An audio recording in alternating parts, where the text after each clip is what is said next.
Hi, it's me again with Corel Draw Tips and Tricks, and this is a little bit problematic, but I think I can get it to work.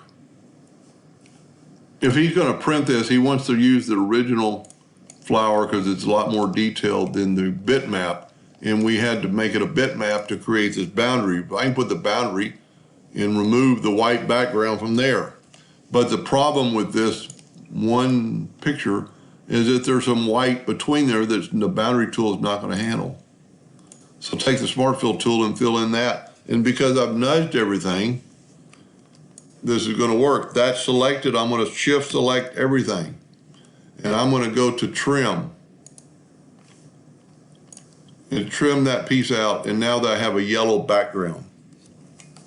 Now I can nudge this over. That is selected. Hold down the shift and select that. And go to intersect.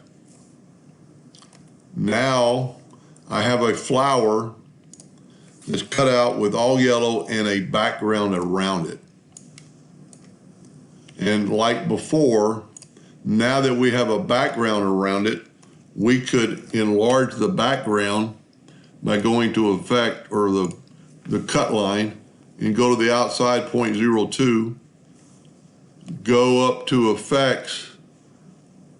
Well, no, go to object and break contour apart, grab the outer contour, and now you see we have yellow and all the white is gone.